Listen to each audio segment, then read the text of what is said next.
죄송합니다. 이번 비연체로 더 이상은 스피커 너머 절박한 목소리가 애원했다. 제발 하루만 더. 내일 꼭 갚겠습니다. 어머니. 일주일이나 기다렸습니다. 병원도 운영해야 합니다. 김태현의 손이 떨렸다. 서울대학교 병원 층 로비, 구두 소리가 멎은 곳은 정기건강검진 접수 창구 앞. 년 전 그의 전부였던 목소리가 심장을 꿰뚫었다. 접수 창구 앞 의자에 앉은 여자는 한미소였다. 년 전 더 큰 성공을 위해 그가 버렸던 여자. 입술이 바싹 말랐다. 미소는 여전히 아름다웠지만 빛은 발에 있었다. 브랜드 옷 대신 색 바랜 옷을 입고 좁은 어깨는 더 초라해 보였다. 그때 미소 옆 아이들이 일어섰다.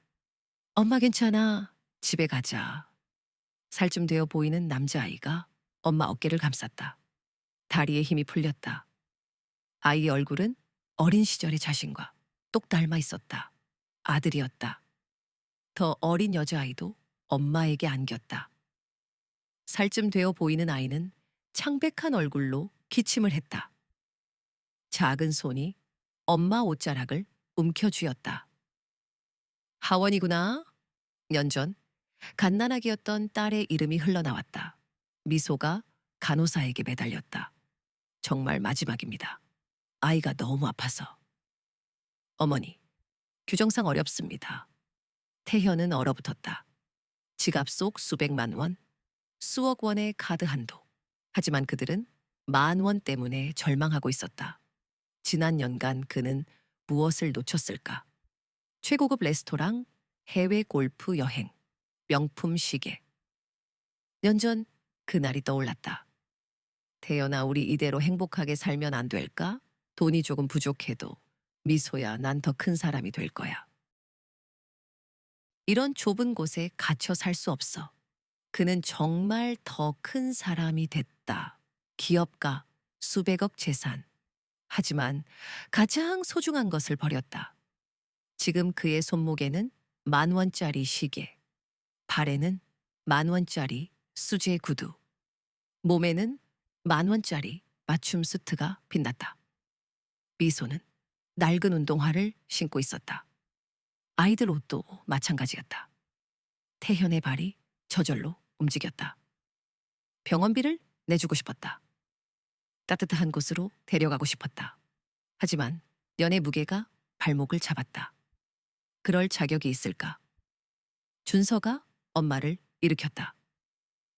엄마 괜찮아. 그냥 가자. 집에서 약 먹으면 돼.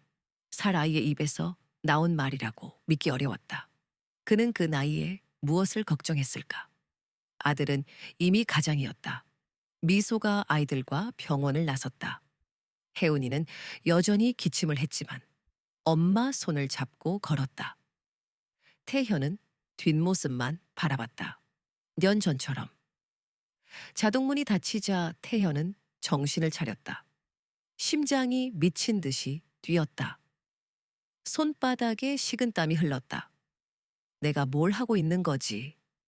연간 성공에 눈이 멀어 가장 소중한 사람들을 잊고 있었다. 아니, 외면했다. 그의 완벽한 세상에 균열이 시작됐다. 태현은 떨리는 손으로 건강검진 접수증을 들었다. 층. 하지만 머릿속은 세 사람의 모습으로 가득했다. 엘리베이터 안, 거울 속 자신의 모습이 낯설었다. 완벽한 헤어스타일, 명품 수트, 성공한 사업가의 여유. 모든 것이 허상처럼 느껴졌다. 김태현 대표님, 어서 오세요. 간호사가 밝게 인사했다. 호텔 라운지 같은 인테리어, 개인 대기실. 오늘 기분이 안 좋아 보이시는데 괜찮으세요? 아, 괜찮아요. 태연은 겨우 웃었다. 하지만 아래층의 모습이 떠나지 않았다. 개인 대기실 소파에 앉자 년 전이 떠올랐다. 미소와 함께 하원이를 낳으러 왔던 날, 복도에서 몇 시간씩 기다려야 했고 간호사들은 바빴다. 태현아, 우리한테는 이것도 충분해. 미소는 항상 밝게 웃었다. 지금 그의 삶은 어떤가? 시. 가사 도우미가 준비한 유기농 샐러드와 오렌지 주스, 최고급 커피. 한 끼 식사비가 일반 가정의 하루 식비를 넘어섰다. 회사로 가는 차는 최신형 벤츠, 전용 기사가 운전했다. 뒷좌석에서 태블릿으로 주가를 확인하고 해외 투자 건을 검토했다. 대표님, 오늘 일정 브리핑입니다. 비서실장이 스케줄을 읊었다. 오전 시 투자자 미팅, 시 언론사 인터뷰, 오후 시 신제품 기획 회의, 시 해외 지사장들과 화상 회의. 그의 넥타이가 답답하게 느껴졌다. 넥타이를 살짝 풀었다. 숨통을 조이는 듯 했다. 첫 번째 미팅은 선코퍼레이션 박 이사님입니다. 투자건 최종 결정 예정입니다. 태현은 고개를 끄덕였다. 하지만 머릿속은 미소와 아이들뿐이었다. 낡은 옷, 혜은이의 기침, 준서의 어른스러운 말투. 점심은 힐튼 호텔에서 고객과의 오찬입니다. 네, 힐튼 호텔의 최고급 코스 요리도 의미 없었다. 그는 미소와 아이들과 따뜻한 밥 한 끼를 함께하고 싶었다. 오후에는 신제품 발표회 준비 상황 점검, 홍보팀 최종 보고입니다. 태현은 한숨을 쉬었다. 알겠습니다. 신제품 발표회도 수백억 투자건도 감흥이 없었다. 그의 마음은 연전, 가난했지만 행복했던 시절로 돌아가 있었다. 차는 회사 앞에 도착했다. 태현은 굳은 표정으로 차에서 내렸다. 넥타이가 다시 조여지는 듯 했다. 그는 숨을 깊게 들이쉬고 회사 건물 안으로 들어갔다. 발걸음은 무거웠다. 대표님, 좋은 아침입니다. 직원들이 인사했다. 좋은 아침. 태현은 어색하게 웃었다. 사무실에 들어서자 넓은 공간과 화려한 인테리어가 눈에 들어왔다. 모든 것이 낯설었다. 그는 책상에 앉아 생각에 잠겼다. 지난 년간 무엇을 위해 살아왔을까? 돈, 명예, 성공. 그는 모든 것을 얻었지만 가장 소중한 것을 잃었다. 되돌릴 수 있을까? 미소와 아이들에게 돌아갈 수 있을까? 태현은 자리에서 일어섰다. 비서실로 향했다. 김 비서, 오늘 일정 전부 취소해. 그의 목소리는 단호했다. 네? 갑자기 왜 그러십니까? 김 비서가 놀라불었다. 묻지 말고 전부 취소해. 그리고 한미소 씨와 연락할 수 있는 방법을 찾아봐. 한미소 씨요? 그분은 왜? 내가 알아서 할 테니 빨리 찾아봐. 태연의 목소리는 강경했다. 김 비서는 서둘러 컴퓨터를 켰다. 태현은 초조하게 기다렸다. 손끝이 다시 떨리기 시작했다. 대표님, 한미소 씨 연락처를 찾았습니다. 태현의 심장이 격렬하게 뛰었다. 김 비서에게서 연락처를 받아들었다. 손이 걷잡을 수 없이 떨렸다. 그는 떨리는 손으로 핸드폰을 들고 한미소의 번호를 눌렀다. 전화가 연결되기를 기다리는 동안 온갖 생각이 머릿속을 스쳤다. 미소가 전화를 받을까? 자신을 용서할 수 있을까? 신호음이 몇 번 울린 후 전화가 연결됐다. 여보세요. 태현은 숨을 멈췄다. 몇 만에 듣는 그녀의 목소리. 그의 눈에서 뜨거운 눈물이 흘러내렸다. 성공한 김태현의 하루는 쉴 새 없이 돌아갔다. 하지만 오늘 병원에서 마주한 절망적인 광경은 모든 것을 무의미하게 만들었다.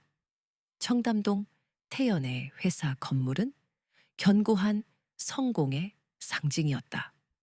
유리 외벽에는 거대한 테크 이노베이션 로고가 빛났다. 주차장은 수입차들의 전시장. 태연의 벤츠가 미끄러지듯 들어서자 직원들이 고개를 숙였다. 대표님 출근하셨습니다. 경비원들의 인사가 이어졌다. 엘리베이터 앞에는 임원들이 도열해 있었다. 층, 최상층 사무실은 서울 시내가 한눈에 들어오는 파노라마 뷰를 자랑했다. 수천만 원을 호가하는 책상, 벽면을 가득 채운 수상패들. 대표님, 안색이 안 좋으신데요? 비서실장의 목소리가 정적을 깼다.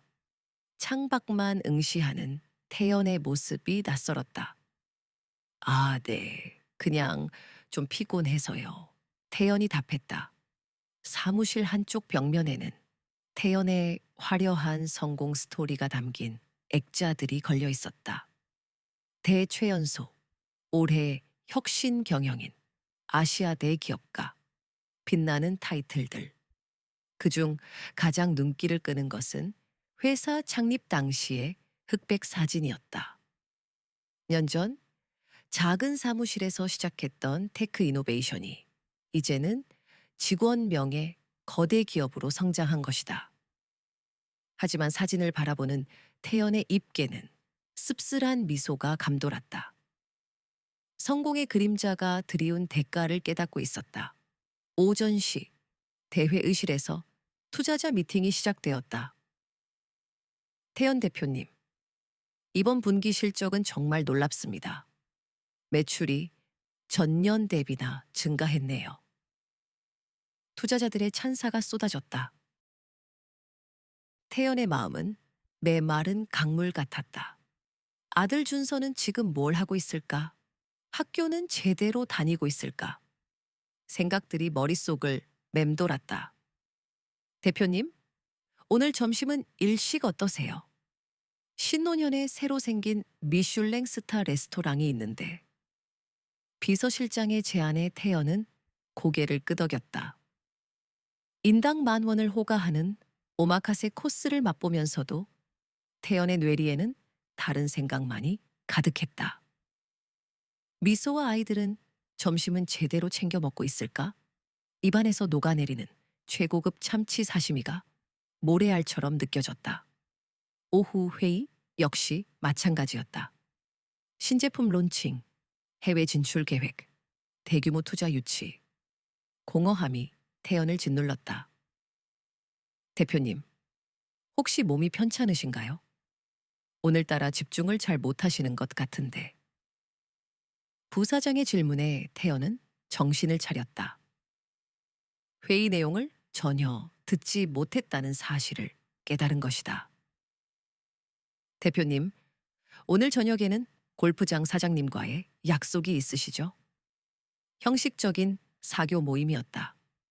평소 같으면 중요한 네트워킹 기회라고 여겼을 테지만 오늘은 의욕이 느껴지지 않았다.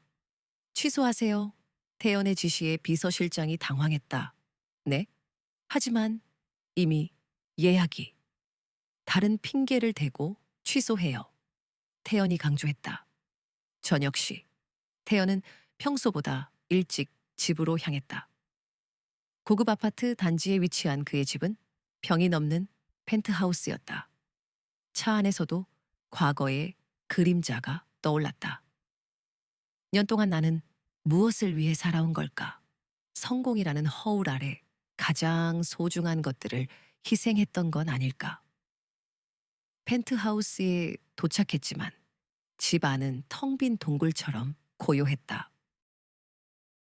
가사 도우미는 이미 퇴근한 후였고 넓은 거실에는 태연 혼자 남겨졌다. 벽면에 걸린 대형에서는 경제 뉴스가 흘러나왔다. 자신의 회사 소식도 보도되고 있었지만 감흥이 없었다. 냉장고 문을 열자 고급 식재료들이 가득 들어차 있었다. 혼자서 그 모든 음식을 먹기에는 쓸쓸했다. 침실에 누웠지만 잠이 오지 않았다. 하얀 천장을 바라보며 태연은 자문했다. 내가 갈망했던 성공이 진정한 성공일까? 물질적으로는 모든 것을 손에 넣었다. 돈도, 명예도, 권력도. 하지만 정작 가장 소중한 사람들은 내 곁에 없었다. 년 전, 그날의 선택이 옳았던 것일까? 더 큰 성공을 위해 가족을 내팽개쳤던 그 결정 말이다. 새벽시, 태연은 잠들지 못한 채 거실 소파에 앉아 창밖을 바라보았다. 도시의 불빛들이 반짝이고 있었지만 화려함이 덧없이 느껴졌다. 그 순간 태연의 마음속에서 결심이 솟아올랐다. 미소와 아이들이 지금 어떻게 살고 있는지 알아봐야 해. 연간 외면해왔던 진실을 이제는 마주해야 할 때가 온 거야. 성공한 김태연의 완벽한 일상에 들이운 첫 번째 균열이었다. 새벽시 태연은 차를 몰고 강남에 있는 사설탐정 사무소로 향했다. 평소에는 상상조차 할 수 없는 곳이었다.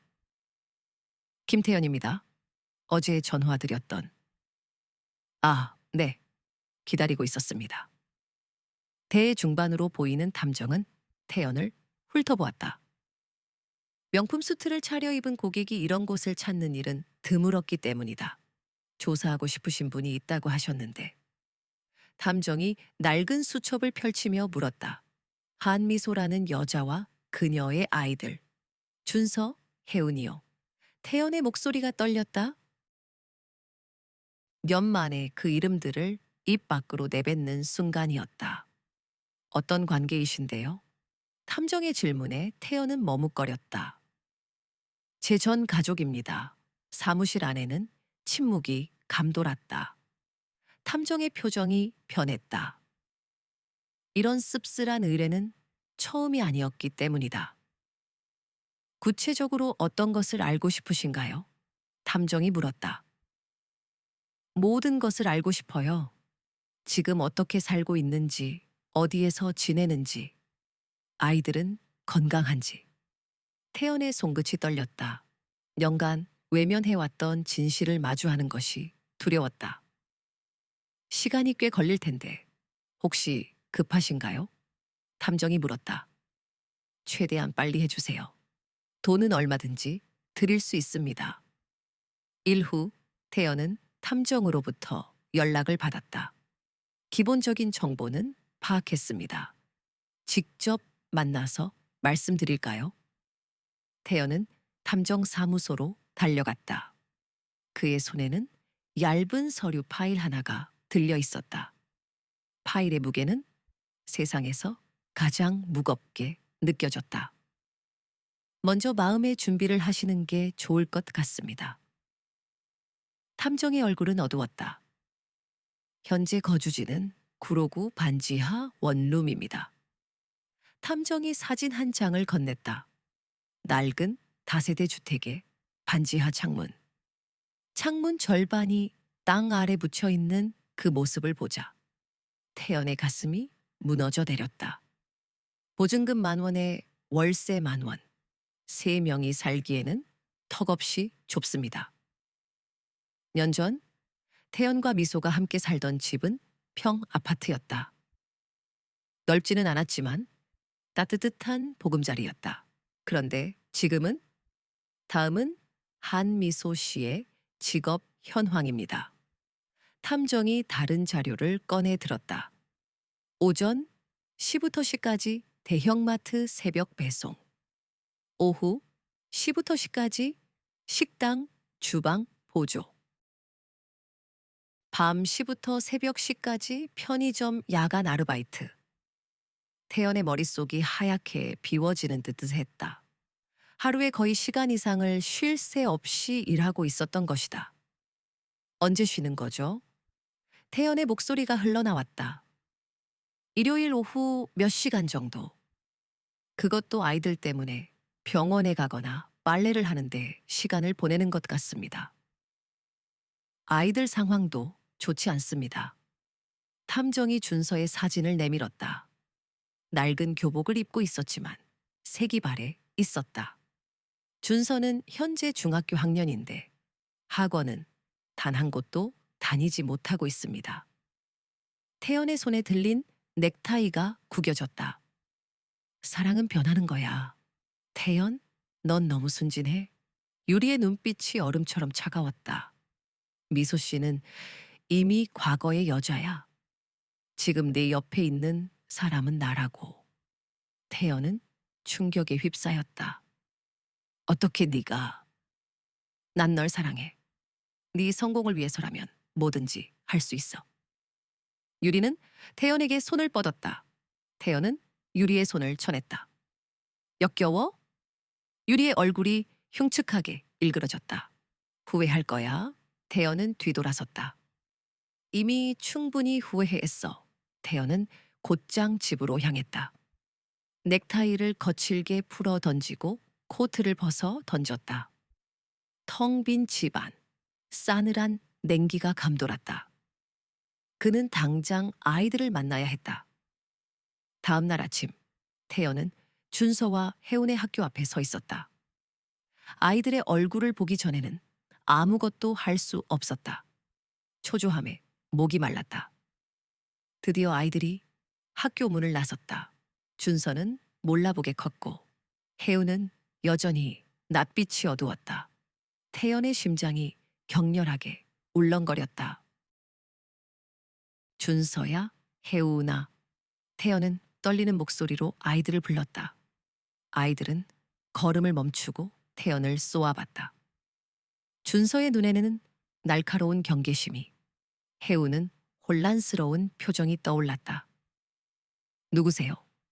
준서가 차갑게 물었다. 태연은 울컥 차오르는 눈물을 삼켰다. 아빠다. 준서는 태연을 밀쳤다.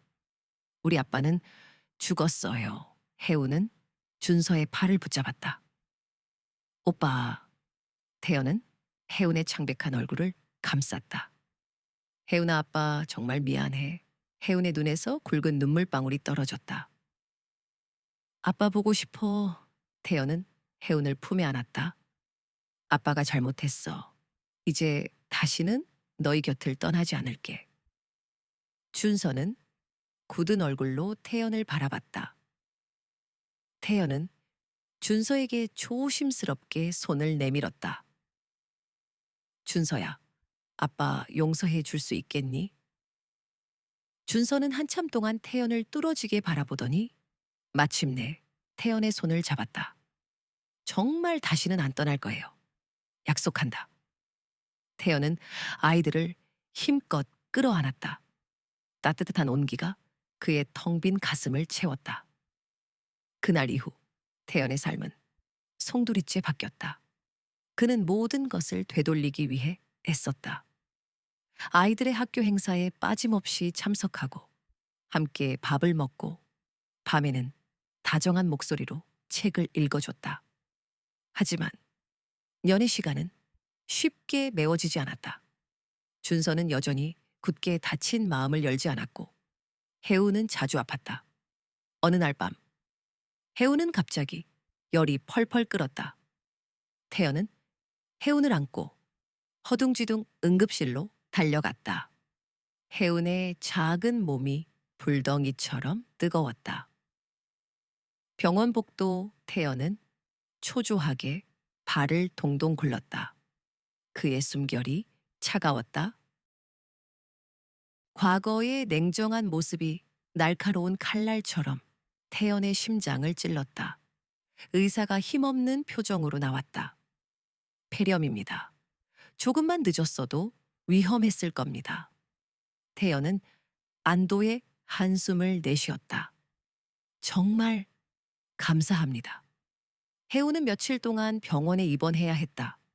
태연은 혜운의 곁을 그림자처럼 지켰다. 밤에는 혜운의 작은 손을 잡고 잠이 들었다. 어느 날 아침, 혜운은 태연에게 수줍게 물었다. 아빠 왜 이제야 왔어요? 태연은 혜운의 맑은 눈을 똑바로 바라봤다. 아빠가 너무 늦게 깨달았어. 정말 미안해. 혜운은 태연의 품에 파고들었다. 이제라도 와줘서 고마워요. 태연은 혜운을 따뜻하게 안아주었다. 사랑한다. 혜운아. 준서는 병실 문 앞에서 그 모습을 말없이 지켜보고 있었다. 그의 눈가에는 촉촉한 눈물이 맺혀 있었다. 며칠 후 혜우는 건강을 되찾고 퇴원했다. 태연은 아이들을 데리고 낡은 반지하 단칸방을 떠나 새 집으로 이사했다. 햇볕이 따스하게 쏟아지는 아늑한 아파트였다. 아이들의 방을 정성껏 꾸며주고 맛있는 음식을 손수 만들어주고 함께 웃고 떠들며 시간을 보내면서 태연은 서서히 아이들의 굳게 닫힌 마음을 녹여갔다. 어느 날 저녁, 태연은 아이들과 함께 식탁에 둘러앉아 저녁 식사를 했다.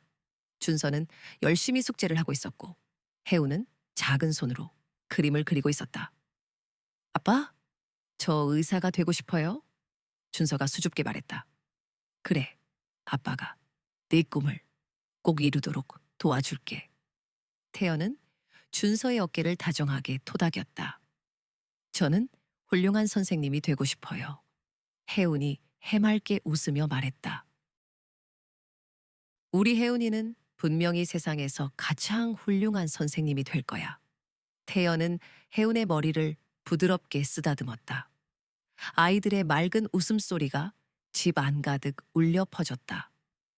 태연은 따뜻한 미소를 지었다. 그는 이제야 비로소 진짜 가족이 된 것 같았다. 하지만 태연의 어두운 과거는 그림자처럼 그를 따라다녔다. 최유리의 음모, 외면했던 아내의 간절한 메시지들. 그는 모든 것을 바로잡아야 했다. 태연은 망설이는 김 실장을 찾아갔다. 최유리가 보낸 모든 메시지와 자료를 빠짐없이 넘겨주세요. 김 실장은 난처한 표정을 지었다. 대표님, 저는 당신도 책임을 피할 수 없을 겁니다. 태연의 목소리가 낮고 단호하게 울렸다. 김 실장은 결국 모든 것을 실토했다. 태연은 최유리의 추악한 악행을 낱낱이 밝히기 위한 결정적인 증거를 손에 넣었다. 태연은 차가운 얼굴로 최유리를 찾아갔다. 이제 모든 게 끝났어. 최유리는 분노와 증오로 가득 찬 눈으로 태연을 쏘아봤다. 날 배신해? 네가 먼저 날 배신했어. 태연은 싸늘한 목소리로 대답했다. 최유리는 결국 법의 심판을 받았다. 태연은 회사의 모든 직책에서 깨끗하게 물러났다. 그는 더 이상 헛된 성공에 목매지 않았다.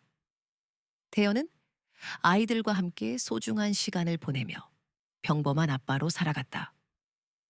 준서는 명문의대에 당당히 합격했고 혜우는 꿈에 그리던 교대에 합격했다.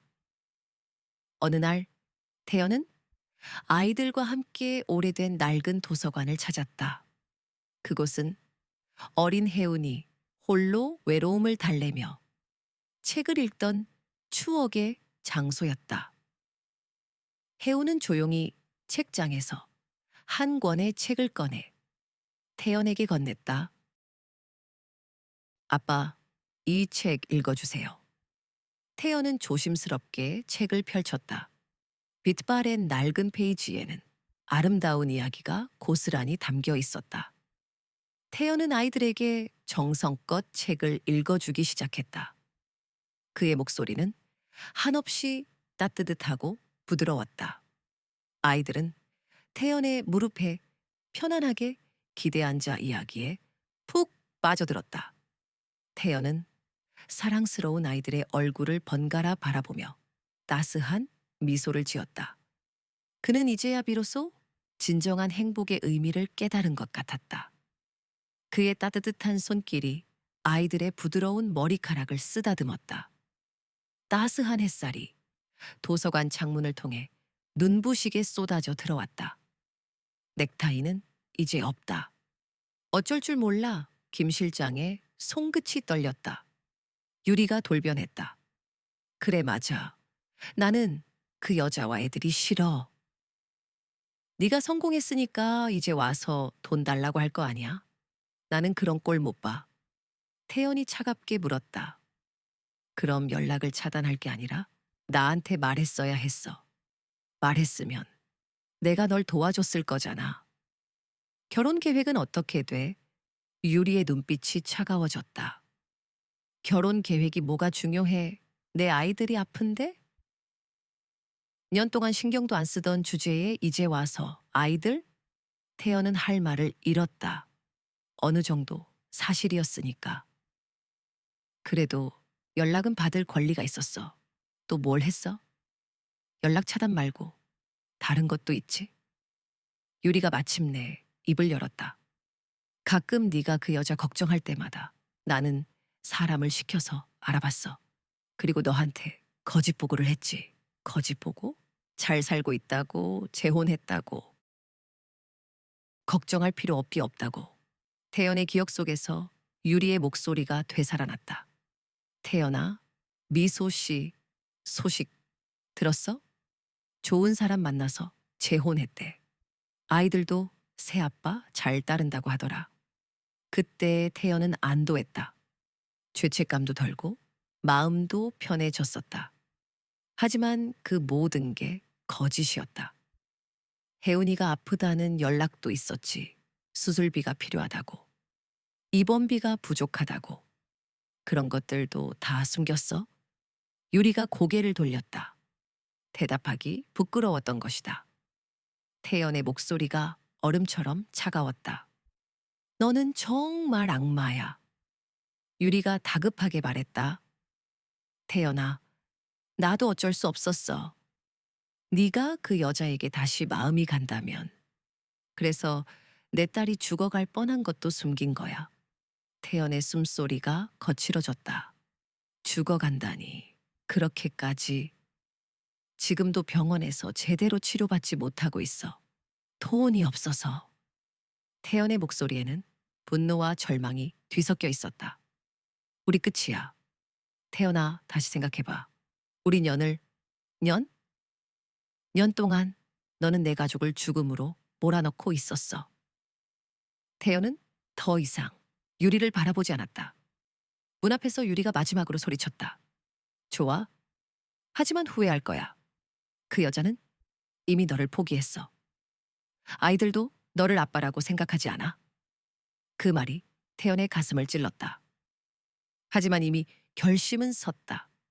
유리가 나간 후 사무실에는 태연 혼자 남았다. 김 실장은 이미 가버렸다. 태연은 책상에 앉아 머리를 감쌌다. 연간 자신을 속여온 여자와 함께 살았다니. 그리고 그 때문에 자신의 진짜 가족들이 얼마나 고생했을지. 태연은 서랍에서 유리와 함께 찍은 사진들을 모두 꺼냈다. 그리고 그것들을 쓰레기통에 던져 넣었다. 이제부터는 정말 중요한 것부터 챙기자. 그의 마음속에 새로운 결심이 자리 잡았다. 년간 놓쳤던 시간들을 되찾기 위한 첫 걸음을 내디딜 때가 온 것이다. 지금까지의 성공한 김태현은 끝났다. 이제는 아버지 김태현으로 다시 시작해야 했다. 유리와 결별한 다음 날 태연은 백화점에서 쇼핑백을 잔뜩 들고 나왔다. 아이들을 위한 옷가지들과 장난감, 그리고 미소를 위한 선물까지. 년치 미안함을 한 번에 표현하고 싶었던 것이다. 하지만 구로구 반지하 집 앞에 서니 발걸음이 떨어지지 않았다. 어떻게 얘기해야 할까? 뭐라고 말하지? 한참을 망설이다가 태연은 떨리는 손으로 초인종을 눌렀다. 누구세요? 미소의 목소리였다. 년 만에 듣는 그 목소리에 태연의 목이 메어왔다. 미소야, 나야. 태연이야. 문 너머로 긴 침묵이 흘렀다. 그리고 잠금 장치가 풀리는 소리가 들렸다. 문이 열리자 미소가 나타났다. 년 전과는 너무도 다른 모습이었다. 깡마른 얼굴, 거친 손, 그리고 무엇보다 차갑게 식은 눈빛. 왜 왔어? 미소의 첫 마디는 따뜻한 인사가 아니라 차가운 질문이었다. 미소야, 나는. 아이들아, 방에 들어가 있어. 미소가 아이들에게 말했다. 준서와 혜운이가 거실에서 나왔다. 엄마, 저 사람이 누구예요? 혜은이가 순진하게 물었다. 연전에는 갓난아기였으니까 태연을 알아볼 리 없었다. 그 말에 태연의 가슴이 무너져 내렸다. 미소가 건조하게 대답했다. 너희 아빠야. 준서의 눈빛이 순간 차갑게 변했다. 살 소년의 눈에서 어른 같은 경계심이 느껴졌다. 아빠라고요? 웃기네. 준서가 냉소적으로 웃었다. 년 동안 어디 계셨는데요? 우리가 얼마나 힘들게 살았는지 아세요? 살 아이의 입에서 나올 말이 아니었다. 하지만 그 말 한마디 한마디가 태연의 심장을 찔렀다. 준서야, 아빠가 미안해. 미안하다고요? 그걸로 끝이에요. 준서의 목소리에 분노가 섞여 있었다. 혜은이는 엄마 뒤로 숨었다. 낯선 남자가 무서웠던 것이다. 자신의 딸이 자신을 무서워한다는 사실이 태연에게는 가장 큰 충격이었다. 혜은아 아빠야? 기억 안 나? 태연이 다가가려 하자 혜은이가 더 뒤로 물러났다. 무서워요, 엄마. 그 순간 태연의 세상이 무너져 내리는 기분이었다. 이제 그만 가죠. 미소가 단호하게 말했다. 미소야, 제발 한 번만. 나도 몰랐어. 유리가 연락을 다 차단해서. 변명하지 마. 정말 관심이 있었다면 직접 찾아왔을 거야. 미소의 말이 전곡을 찔렀다. 변명의 여지가 없었다. 관심이 있으셨다고요? 그럼 엄마가 하루에 시간씩 일하는 것도 아셨겠네요. 준서가 격하게 말했다. 혜은이가 천식으로 밤마다 기침해서 잠 못 자는 것도 아시고요. 우리가 반지하 집에서 곰팡이 냄새 맡으며 사는 것도 아시겠죠?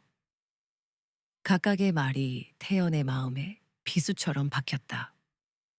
이것들 아이들 줄 선물이야.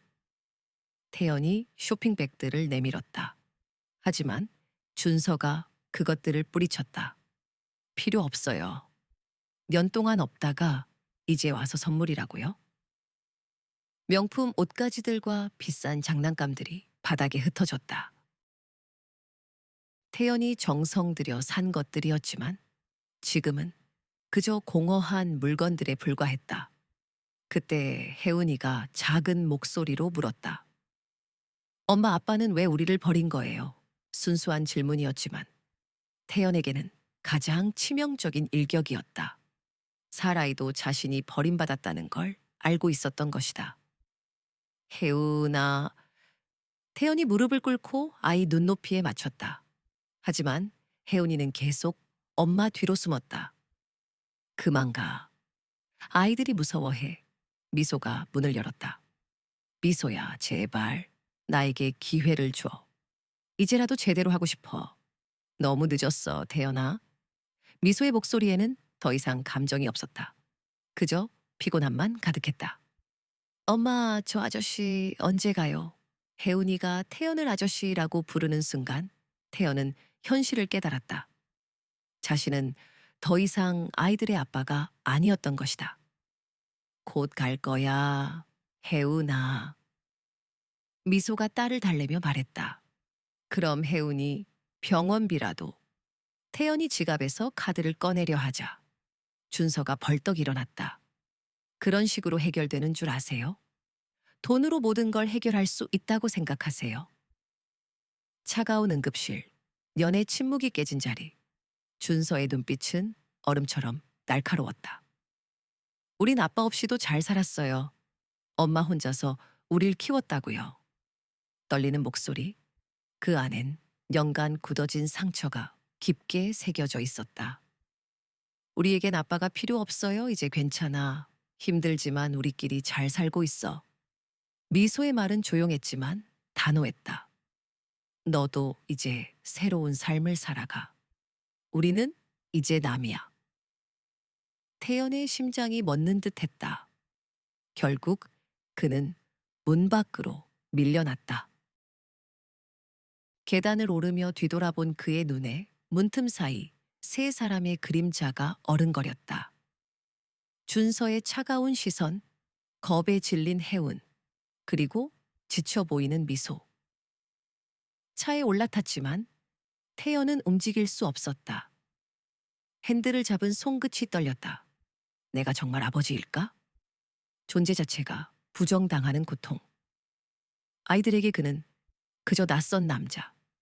미소에게는 잊고 싶은 과거일 뿐이었다. 일주일 후 태연은 다시 그 집을 찾았다. 이번엔 선물 대신 병원비를 들고. 하지만 준서는 굳게 닫힌 문 앞에서 그를 막아섰다. 필요 없어요. 우리 스스로 해결할 거예요. 태연은 준서의 학교 앞에서 그를 기다렸다. 아들과 단둘이 마주 앉고 싶었다. 왜 계속 나타나세요?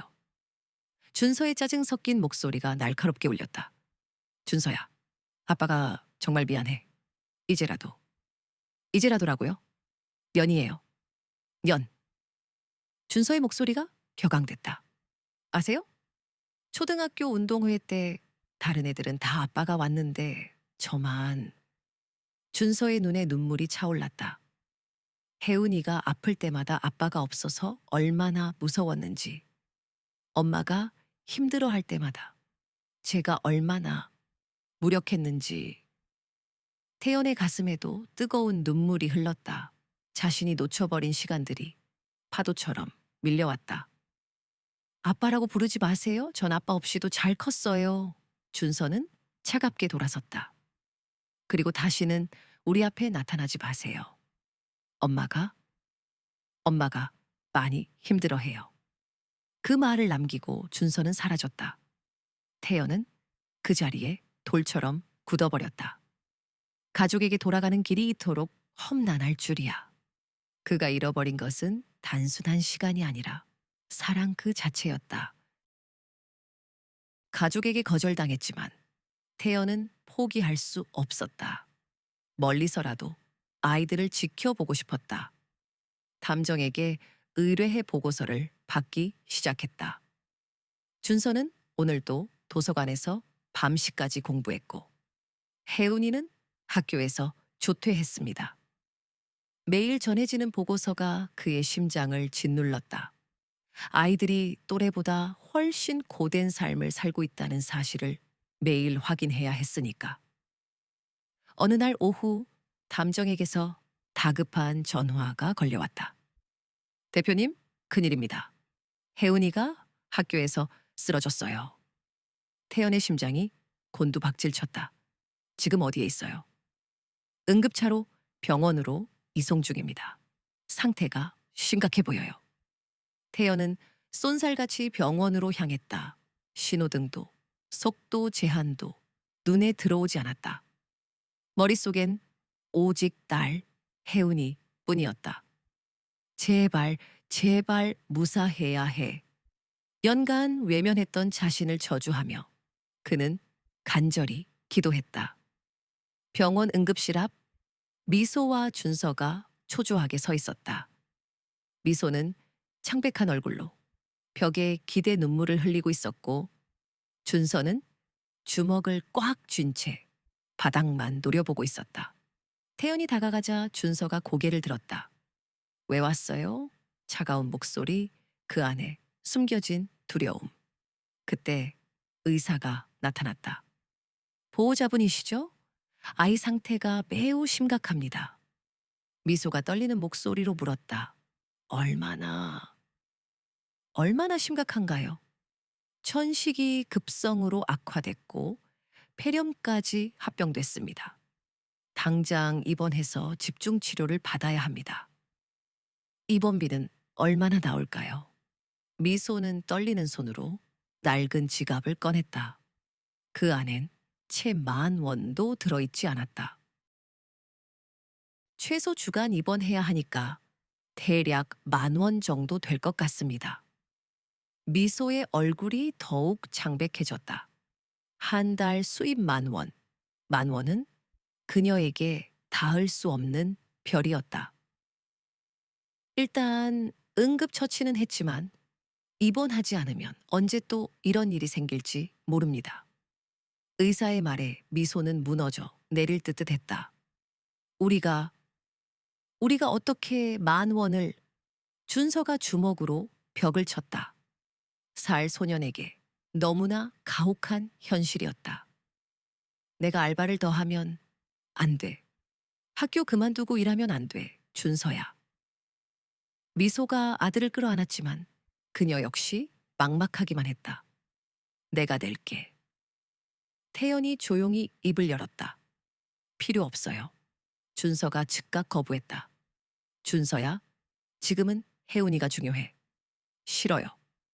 우리 문제는 우리가 해결할 거예요. 미소는 깊은 고민에 빠졌다. 아이의 생명이 걸린 문제, 자존심을 지키는 게 옳은 일일까? 미소야, 제발. 혜운이를 생각해서라도. 엄마, 저 사람한테 도움받으면 안 돼요. 준서의 목소리는 격했지만 그 안엔 절망이 가득했다. 그때 간호사가 다급하게 뛰어왔다. 의사 선생님, 번침대 환자 호흡이 급격히 나빠지고 있습니다. 혜운이었다. 상황은 더욱 악화되고 있었다.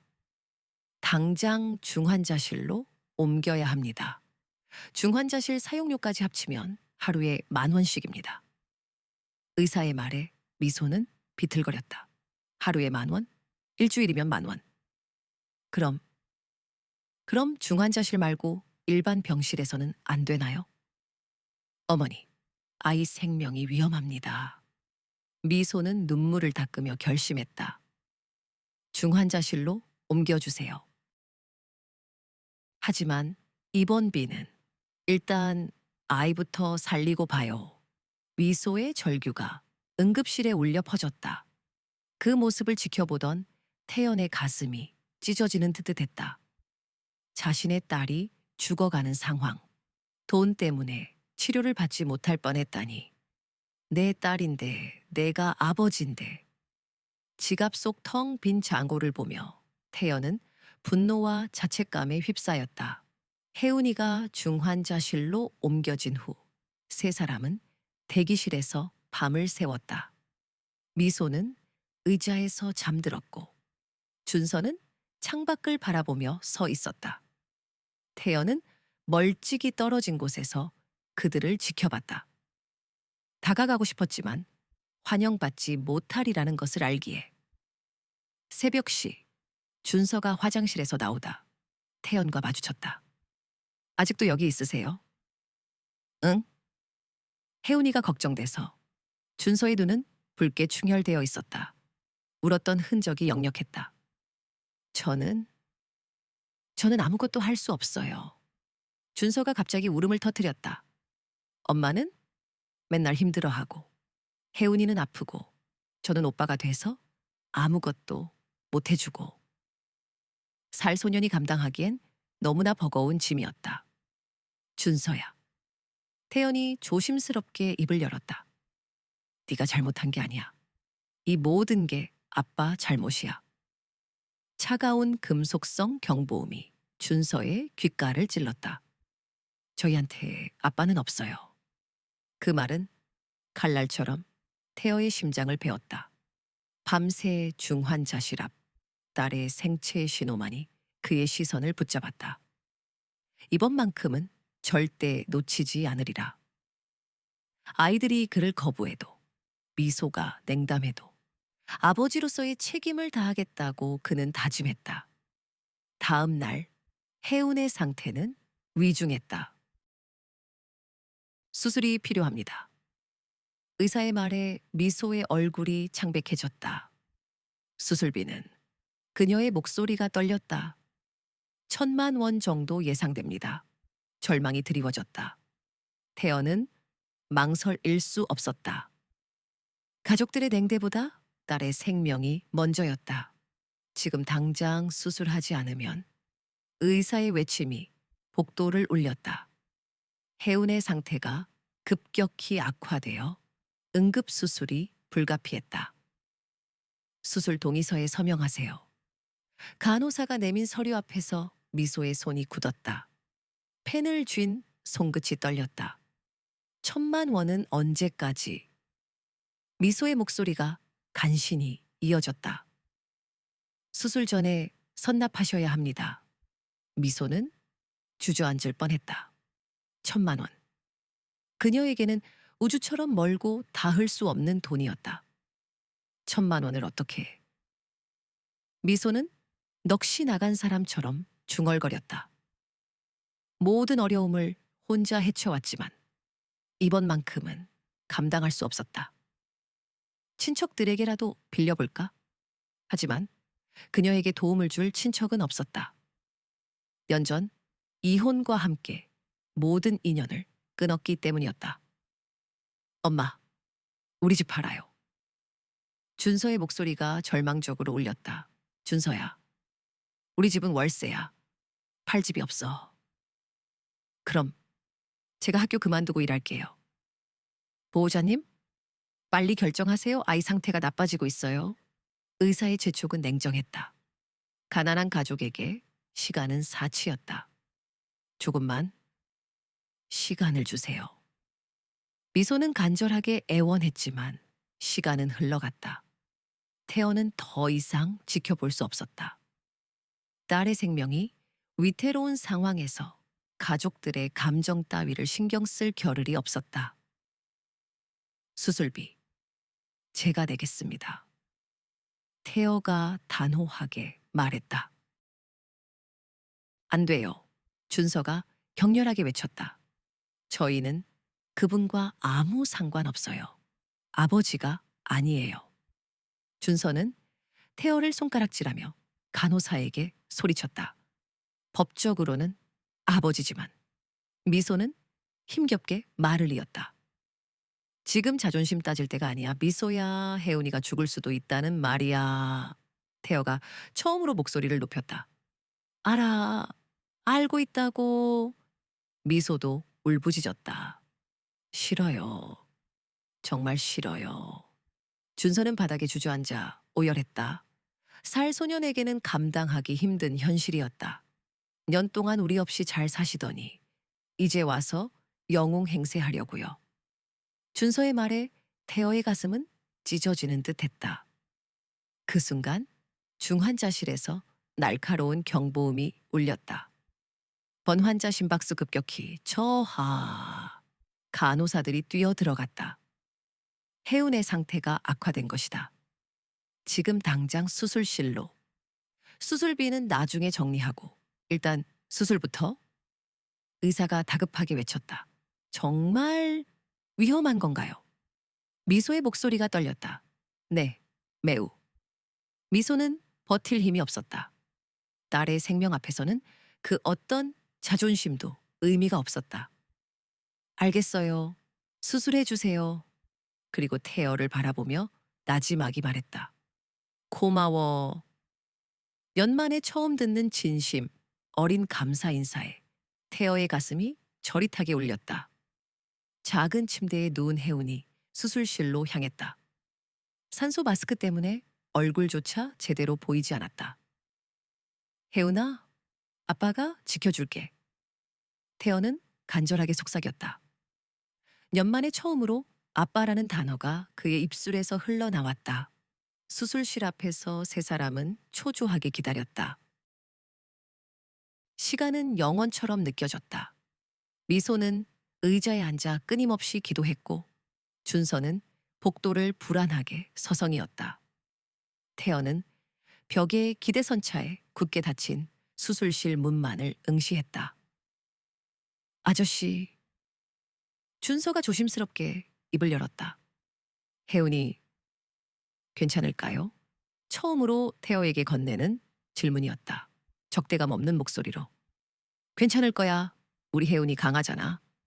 태어는 부드럽게 대답했다. 진짜 몰랐어요. 저희가 이렇게 사는 거. 준서가 힘없이 말했다. 몰랐어. 유리가 다 숨겨서. 하지만 그건 변명이야. 아빠가 관심이 없었던 거야. 태연은 솔직하게 인정했다. 저는 아빠가 그냥 우리를 버린 줄 알았어요. 준서의 목소리에는 깊은 상처가 배어 있었다. 엄마가 매일 울 때마다 제가 얼마나 아빠를 원망했는지. 태여의 눈에 눈물이 고였다. 미안해, 준서야. 정말 미안해. 태연은 조심스럽게 아들의 어깨에 손을 얹었다. 준서는 그의 손길을 피하지 않았다. 아빠가 너무 늦게 깨달았어. 성공이 뭐가 중요해. 너희가 있어야 의미가 있는 건데. 미소 또한 그들의 대화를 듣고 있었다. 나도 연락하려고 했어. 힘들 때마다. 그녀의 목소리도 떨렸다. 미안해, 미소야. 연만에 나누는 진솔한 대화였다. 시간 후 수술실 문이 열렸다. 수술은 성공적으로 끝났습니다. 다행히 잘 됐어요. 의사의 말에 세 사람은 안도의 숨을 내쉬었다. 언제 깨어날까요?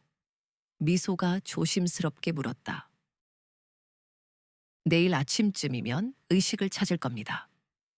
혜운이 회복실로 옮겨진 후 준서가 태어에게 다가와 말했다. 고마워요, 아저씨. 아직 아빠라고 부르지는 못했지만 적대감은 사라진 듯 했다. 준서야, 아빠가 앞으로 제대로 할게. 늦었지만 이제라도 진짜 아빠가 되고 싶어. 그날 밤 세 사람은 혜운의 병실 앞에서 함께 밤을 지새웠다. 연만에 처음으로 한 공간에서 함께하는 시간이었다. 어색했지만 위기를 함께 극복하면서 조금씩 마음의 벽이 허물어지고 있었다. 태연은 희미한 희망을 품기 시작했다. 늦었지만 이제라도 진정한 가족이 될 수 있을 거라는 희망을. 다음 날 아침 혜운이 눈을 떴다. 작은 얼굴은 창백했지만 맑은 눈동자는 생기로 가득 차 있었다. 엄마. 가장 먼저 찾은 사람은 역시 엄마였다. 미소는 딸의 작은 손을 꽉 잡으며 뜨거운 눈물을 흘렸다. 혜운아, 괜찮아. 그때 혜운의 시선이 태어에게로 향했다. 저 아저씨는 누구예요? 혜운은 여전히 태어를 알아보지 못했다. 혜운아, 이분이 너희 아빠야. 미소는 조심스럽게 말했다. 혜운이는 잠시 태어를 빤히 바라보더니 천천히 고개를 끄덕였다. 아빠가 저 살려주셨어요? 응, 혜운아. 아빠가 늦었지만 이제부터는 아빠가 지켜줄게. 태연은 떨리는 손으로 딸의 작은 손을 감싸 쥐었다. 연만에 처음으로 딸과 손을 잡는 감격적인 순간이었다. 고마워요. 아빠. 혜운의 순수한 감사 인사에 태여의 눈시울이 붉게 물들었다. 그때 병실 문이 활짝 열리며 유리가 들어왔다. 태연은 굳어버렸다. 차가운 병실, 유리의 눈빛이 날카롭게 빛났다. 유리 여긴 왜? 태연의 목소리가 떨렸다. 태연아, 네가 여기 있을 줄 알았어. 유리의 입꼬리가 비틀렸다. 네가 나랑 헤어지고 이 여자한테 다시 가는 거야. 미소의 얼굴이 굳었다. 유리 씨, 여기서 이러지 마세요. 아이가 아픈데. 아이가? 아이가 맞긴 하냐? 유리의 말에 숨소리마저 멎는 듯했다. 년 동안 너 없이도 잘 컸는데 이제 와서 아빠 행세. 유리가 냉소를 흘렸다. 그리고 미소 씨, 당신도 참 뻔뻔하네요. 년 동안 연락도 안 하다가 돈이 필요하니까 나타나서. 그만해, 유리. 태연이 격앙된 목소리로 외쳤다. 좋아? 그럼 내가 진짜 얘기를 해줄게. 내가 너희 연락을 왜 차단했는지. 유리가 스마트폰을 꺼내 들었다. 이것들 좀 봐. 너희가 얼마나 돈에 환장했는지. 유리는 조작된 문자 메시지들을 보여주려 했다. 그만둬. 태연이 유리의 손목을 움켜잡았다. 네가 한 짓을 모르는 줄 알아? 내 가족을 년 동안 어떻게 고생시켰는지. 가족, 가족이라고. 유리가 비웃었다. 태연이 병실 안 모든 사람을 둘러보며 입을 열었다. 여러분, 이 사람이 누군지 아세요? 이 사람은 제 아내와 아이들의 연락을 연간 차단한 사람이에요. 심지어 아이가 아플 때 병원비 요청하는 연락까지 숨겼어요. 태연아, 그건 오해야. 유리의 얼굴이 창백해졌다. 오해? 네가 직접 인정했잖아.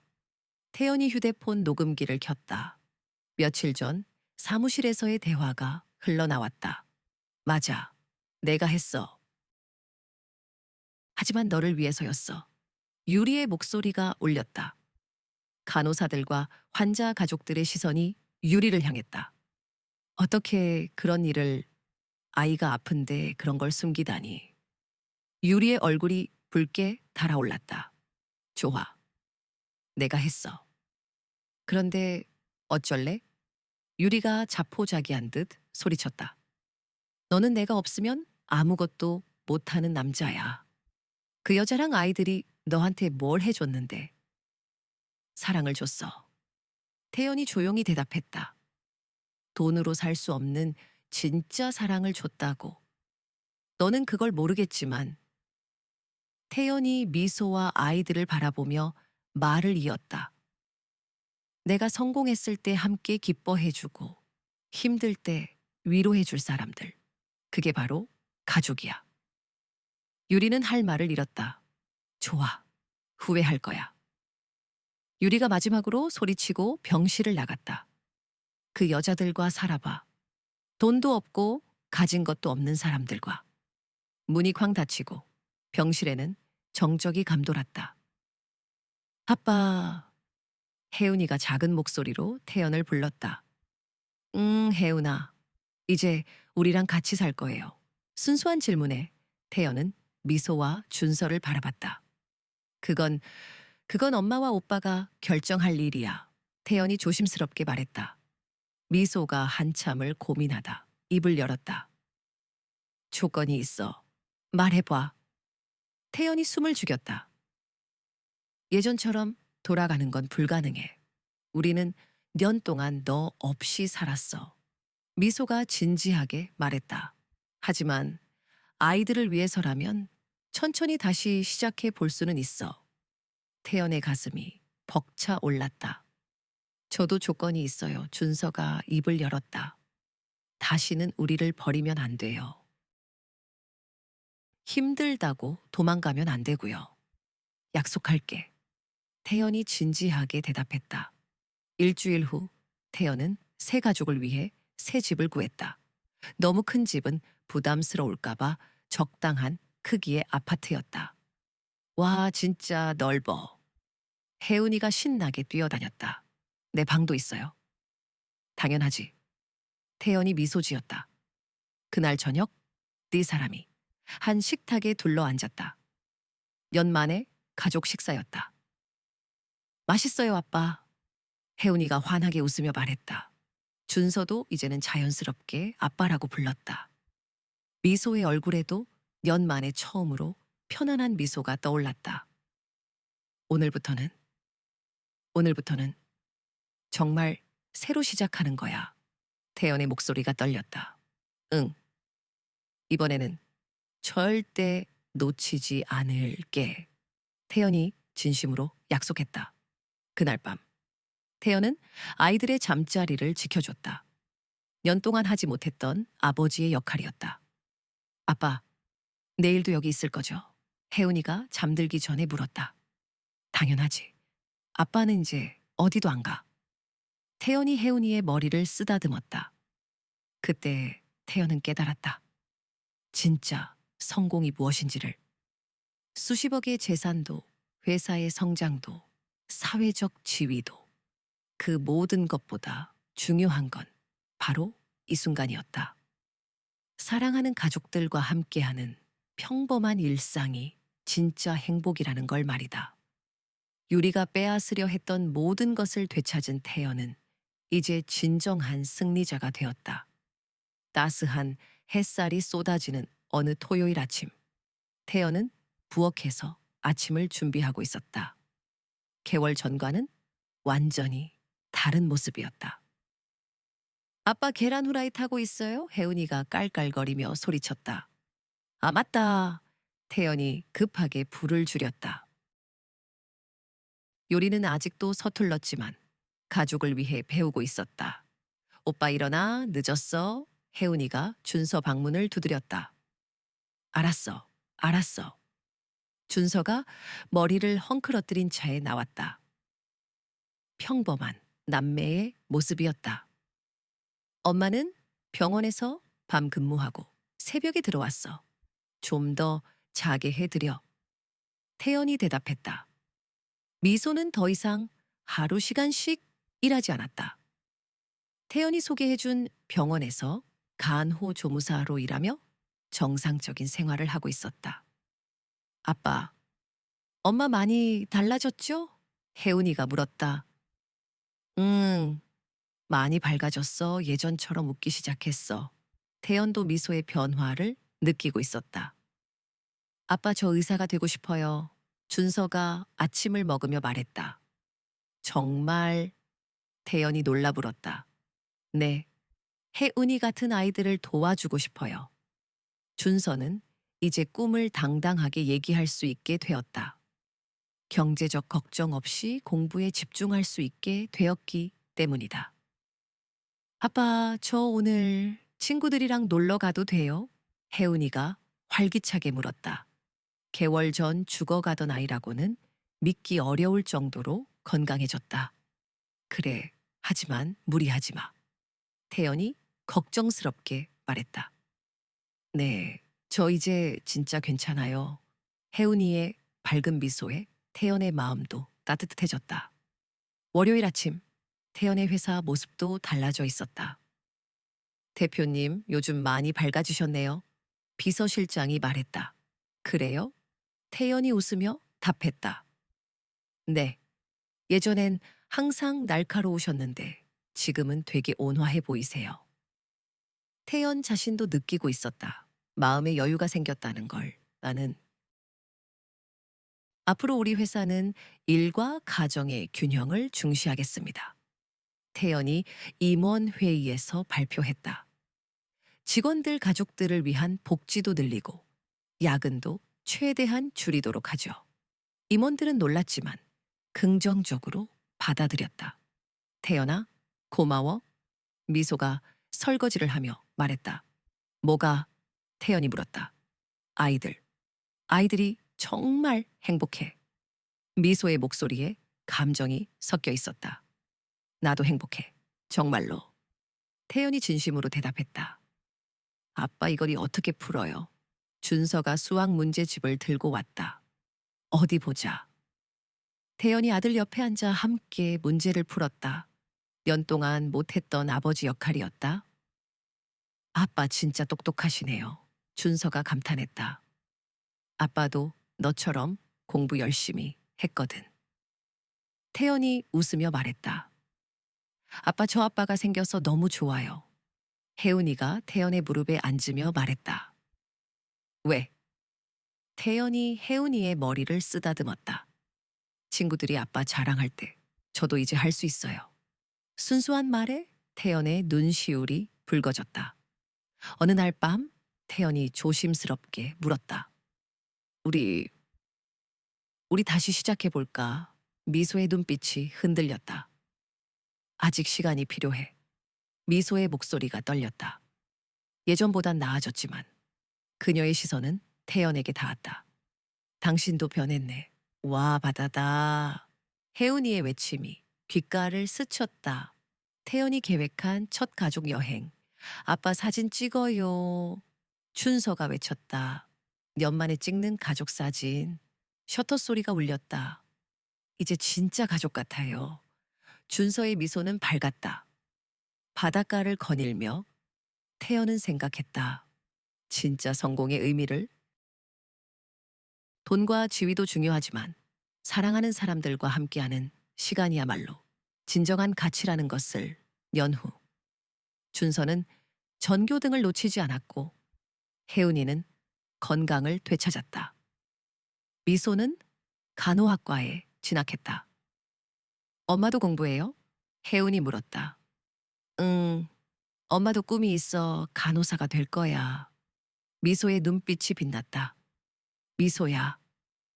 태연이 무릎을 꿇었다. 손끝이 떨렸다. 다시 나와 결혼해 줄래? 아빠 엄마 결혼한대. 혜은이가 손뼉을 쳤다. 엄마 승낙하세요. 준서도 응원했다. 좋아? 미소의 눈에서 눈물이 흘렀다. 하지만 이번이 정말 마지막이야. 태연은 미소의 손을 잡았다. 절대 다시는 너희를 놓지 않을게. 그날 밤 태연은 창가에 섰다. 별들이 쏟아지는 밤하늘.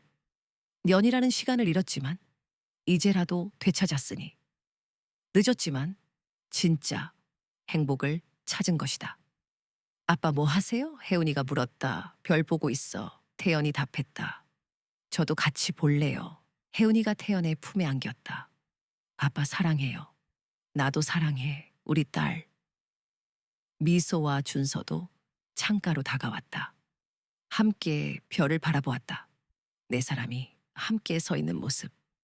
이제야 완전한 가족이 된 것이다. 우리 앞으로도 계속 행복하게 살자. 태연이 가족들을 바라보며 말했다.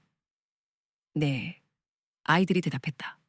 진짜 성공은 돈이나 명예가 아니라 사랑하는 사람들과 함께하는 평범한 일상이라는 것을. 잃어버린 시간은 되돌릴 수 없지만 앞으로 만들어갈 시간들은 소중하다는 것을. 그리고 늦었다고 생각할 때가 가장 빠른 때라는 것을. 가족이라는 이름으로 가장 큰 성공을 이룬 김태현의 이야기는 새로운 출발점에서 마무리된다. 진정한 행복은 멀리 있는 것이 아니라 바로 우리 곁에 있다는 따뜻한 메시지와 함께